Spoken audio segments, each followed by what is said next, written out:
धन धन सतगुरु तेरा ही आसरा, मृतक बच्चे को जीवित किया।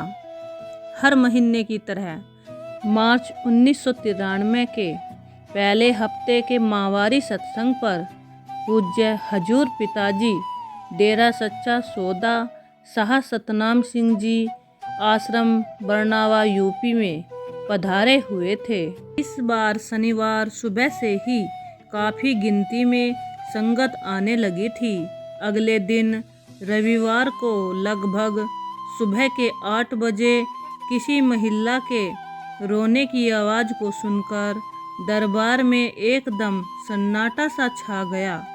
इस पर सेवा समिति दरबार के कुछ प्रबंधक सेवादारों को ज्यों ही महिला के रोने की आवाज़ सुनाई दी, वे सब उसी वक्त उसका दुख जानने के लिए उसके पास पहुंच गए।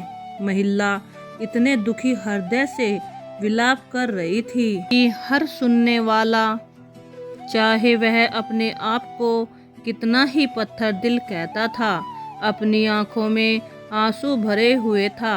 महिला ने अपने उस मृतक बच्चे की ओर संकेत के अत्यंत दुखी हृदय से रोते हुए अपने दुखों की कहानी इस प्रकार सुनाई। मैं गांव ऊटला की रहने वाली हूँ, जो कि पानीपत जिले में थर्मल प्लांट के पास ही है। मैंने भी सच्चा सौदा दरबार से नामदान ले रखा है। कुछ दिनों से मेरा यह 1 वर्षीय बच्चा बीमार था।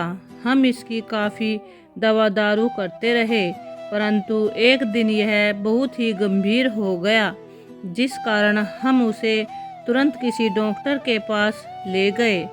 डॉक्टर ने अपनी तरफ से यत्न किया, परंतु बच्चे की बीमारी उसकी समझ में नहीं आई। बच्चे का जीवन बिल्कुल खतरे में था, उसका बचना बहुत ही असंभव था। डॉक्टर ने हमें जवाब दे दिया था कि बच्चा अब बच नहीं सकेगा, वह इसे तुरंत घर ही ले जाएं। पैसे तथा समय बर्बाद करने का बिल्कुल भी लाभ नहीं होगा।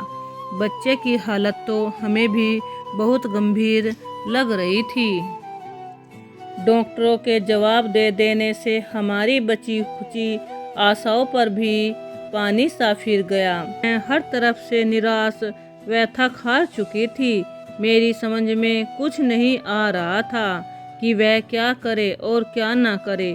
परेशानी व दुख के कारण मुझे अपनी आँखों के सामने अंधेरा ही अंधेरा नज़र आने लगा था कि मेरी आँखों की रोशनी ही चली गई हो। अचानक अपने अंदर से तेज प्रकाश की सुंदर व मनमोहिनी किरण दिखाई दी।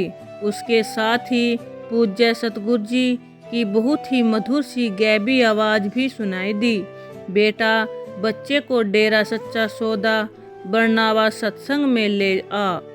मैं अपने इस बच्चे को उसी हालत में यहाँ सतगुरु जी के दर पर उठा लाई हूँ। यह बच्चा अब भगवान को प्यारा हो गया है।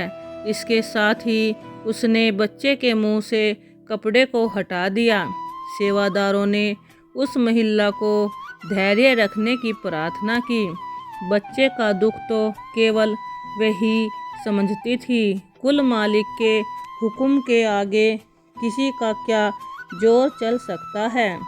सभी मजबूर थे। तुरंत दरबार में सेवा कर रहे डॉक्टर को बुलाकर बच्चे को अच्छी प्रकार से जांच कराने को कहा।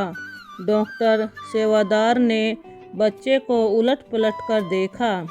पूरी तसल्ली कर लेने के बाद निराशा में सिर हिलाते हुए कहा कि इसे कहीं भी ले जाने की ज़रूरत नहीं है, यह अब मिट्टी बन चुका है।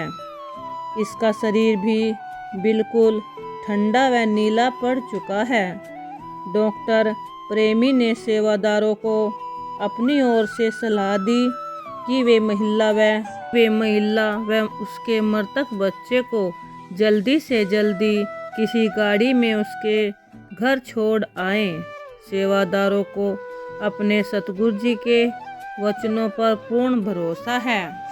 उन्होंने यह निश्चय किया कि अगर महिला को सच्चे पातशाह जी ने स्वयं ही यहाँ बुलाया है तो इसमें अवश्य ही कोई राज है। वह शहंशाह जी के हुक्म अनुसार ही कुछ करेंगे, जैसे भी वे वचन फरमाएंगे।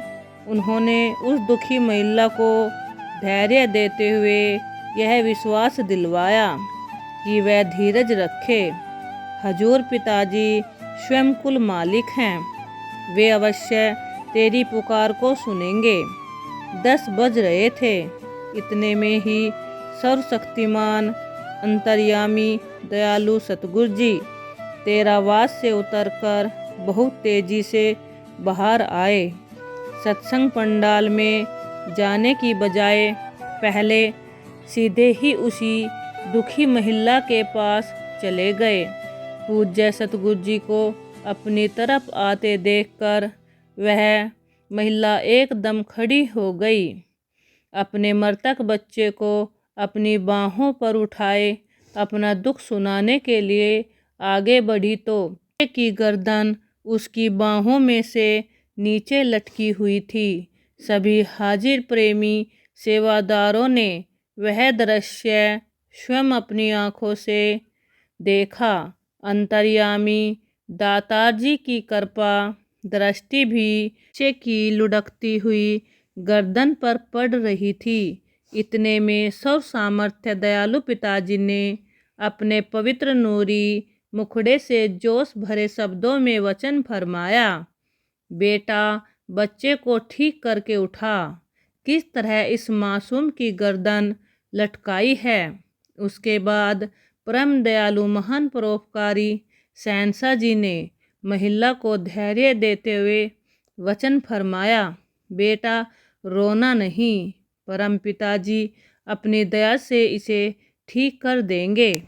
कुल मालिक की कृपा दृष्टि तथा उन ईश्वरीय वचनों के साथ देखते ही देखते बच्चे में फिर से प्राणवायु का संचार हो गया।